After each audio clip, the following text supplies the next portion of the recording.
Hello my friends and welcome back. Thank you very much for being with me again today.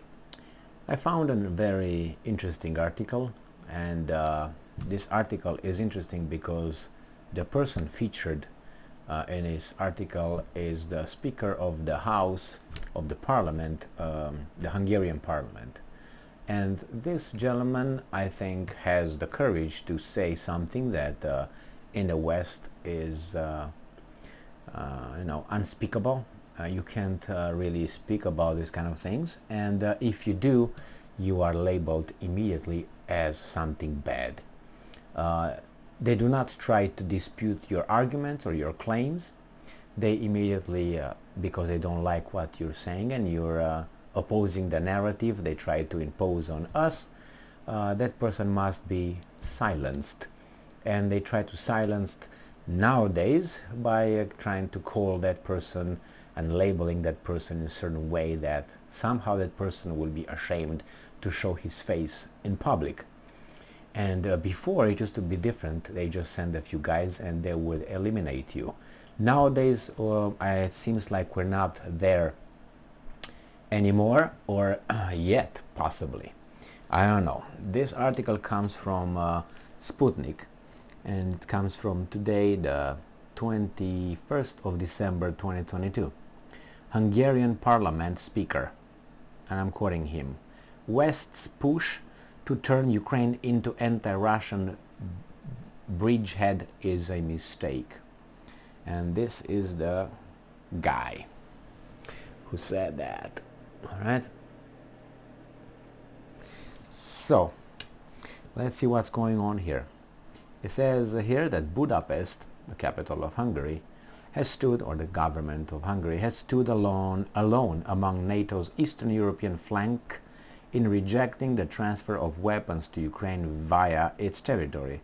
Prime Minister Viktor Orban has essentially labeled the Ukrainian conflict a Russia-US proxy war, citing the need for peace talks between Russia and the US rather than Moscow and Kiev for the conflict to stop.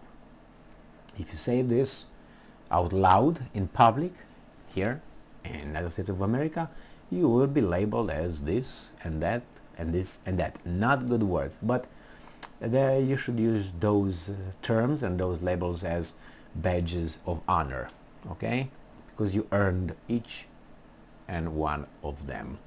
Hungarian Parliament Speaker Laszlo Kover has lashed out against Western governments, and I'm quoting, hypocritical behavior in Ukraine, and warned that the West's attempt to pry Kiev out of Russia's orbit and turn it into an armed base against Russia has proven to be a, and I'm quoting, strategic mistake. They do not have to pry it out of Russia's orbit. The only thing they had to do is stay neutral. That's all. Don't pick a side.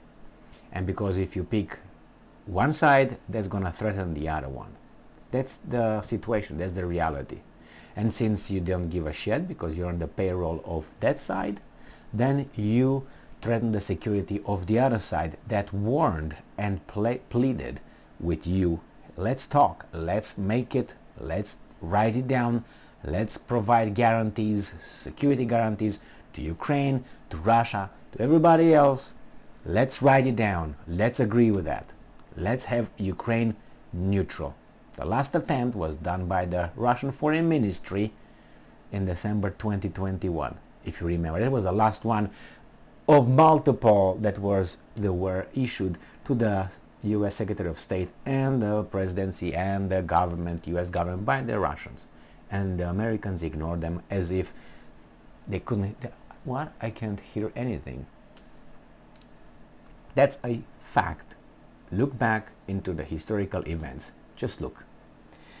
And I'm quoting, I think the Western world made a strategic mistake when it tried to not only take Ukraine out of Moscow's sphere of interest, which I don't think it was necessary, but also turn it into a large military base against Russia. That's no for Russia. And for Ukraine, as you can tell. Kover said in a broad-ranging interview with a Hungarian radio station on Tuesday. Some American I don't want to call them diplomats because they don't act like, I'm going to say Anthony Blinken stated, and Stoltenberg of NATO said that each country should choose their own path and nobody else should determine what path. If they want to join NATO, that's their thing. If they want to join European Union, is that thing. Not really, because all these countries, if they wanted to join Russia, I don't think it would have been their thing. I don't think the European Union or NATO or the United States would have said, yeah, that's fine, yeah, go ahead, no problem. Let's say Russia would have made a military alliance with, let's say, Mexico, Nicaragua, Cuba, all right? I say, okay, no problem, let's do some, put some weapons here, put some weapons there, and say, hey, United States, you should be okay with that because each country chooses its own destiny. Like Ukraine, you know, this is the big hypocrisy. You know exactly that there are certain countries that are not allowed to have the adversaries' weapons on their territories. Like, for instance, Mexico having Russian weapons and rockets and missiles at America's border. It's an impossibility. There would be a declaration of war right there, and there would be war. Mexico would be bombed. Or Cuba, or Nicaragua. But somehow Ukraine is A-okay. This kind of, you know, double speak, it just irritates me. I can do it, you can't do it. That means I'm better than you, I'm your boss. Well then, why do we have laws? For you to respect, not for me. I'm imposing those laws on you.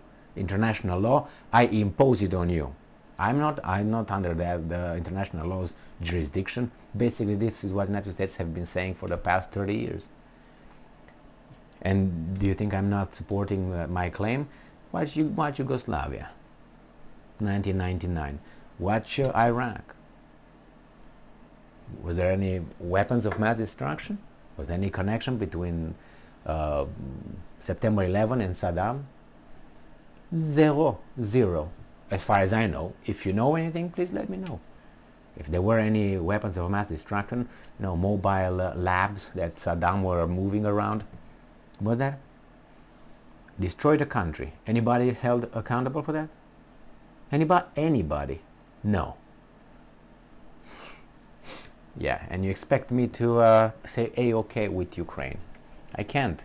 And I'm not saying if it's wrong you should say it. Yeah, but I don't like that these guys pretend that they are the squeaky clean you know, entity here, and the other ones are the evil ones. And it's not really like that.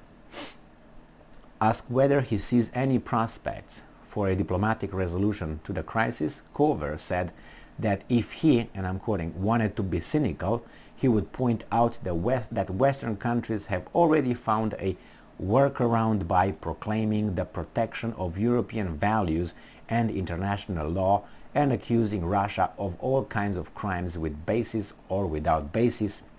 In the meantime, they have tried to stock up on Russia's oil and gas, so their trade volume with Russia actually jumped radically after sanctions were announced. Fact? Fact. Are we supposed to observe it? To notice? No. The politician, who is a member of the Prime Minister Orban's Fidesz party, accused Hungary's European allies of engaging in a hypocritical show in Ukraine and behaving in a terribly hypocritical and irrational way, destroying their own economies, even as the United States, and I'm quoting, has embarked on the path of an openly protectionist economic policy, end quote, by setting up trade barriers to European automakers, for example, making American cars 25 to 30% cheaper than their European-made counterparts. And I'm quoting, "This is clearly offensive. It violates all kinds of free trade rules and agreements, and of course violates the legitimate interest of European car manufacturers. Now, compared to this, the crisis with Russia, the leaders of the EU member states and the European Council are watching events with drooling glee, and we haven't seen even a harsh outburst or verbal reaction, lest they take some kind of countermeasures, some kind of defensive step," end quote, Cover complained. The Parliament Speaker suggested that from the first moment, I'm quoting, "for the first moment of the Russia-West proxy conflict in Ukraine, the goal was to try to," and I'm quoting, destroy Russia economically, politically, in every sense, end quote, and to separate Moscow from the European Union, quote, to create a new Iron Curtain, end quote, no matter the cost to Europe. And I'm quoting, this means in practice that a space of continuous economic and political cooperation based on mutual fair consideration of interest, which could have been created in a unified Eurasia stretching to Portugal to say Southeast Asia, seem to be falling apart at this moment, and I think that the damage caused by this conflict will stay with us for the rest of our lives, end quote, Cover said. So what he's saying is, this Ukraine thing broke the possible cooperation between the Europeans, Russia, Eurasia, and the Americans broke it. Again, divide in impera, divide and, you know, conquer, or lead, how do you call it, impera. I can even translate this here, like be in charge of, rule. There you have it. So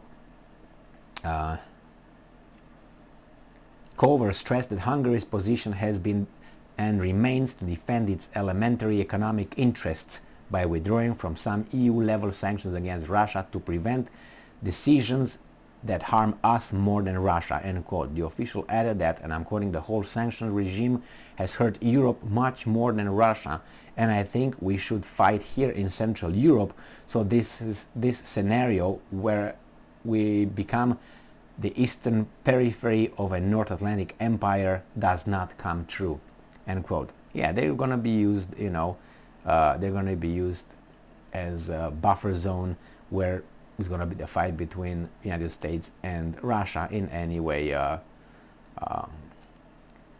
these guys want. He says, as for NATO's role in Ukraine's crisis, Cover urged the Western alliance to stick to preparing to defend the sovereignty and security of alliance member and not allow the bloc to drift into a hot war with Russia. And I'm quoting, it's very close to it anyway, because while no NATO members are involved in the war de jure, when a country supplies weapons to another that is at war, or where a country or political community tries to destabilize the economic life of another country via various sanctions, blockades, or the freezing of assets, this can be considered a kind of warfare.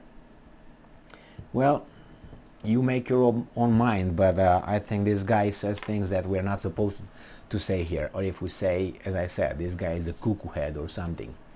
The interests are much bigger than the so-called, what's his name, savior Zelensky and the Ukrainian people, and we need to help them and all that. As I said, these things, I think they have to do with a bigger crime, unfortunately, and the biggest victims right now are the Ukrainian people, the nation, not Zelensky and his kosher 4 little pigs, not that, no. Russia, European Union, and in the long run, it's going to be us all, us as citizens, because all this interest, all these so-called elites that are doing what they're doing to disperse us and to keep them aside, you know, instead of being united, these guys are doing that for a reason, because where you have unity, you can't really impose whatever you want, unless, you know, you have that power to have the unity based on your ideology. And they succeed to a certain extent here in the United States and in the Western world. They regiment the mentality, the ideology, that you have people who, without even looking at the facts, they already know what to think about an issue. We are all guilty of this, more or less, but it's dangerous to fall prey to this at every move. But hey, we are human, right? And I don't know if sometimes that plays a positive role or not. Thank you very much for being with me again today. Stay strong, stay smart, look for the truth, and be just.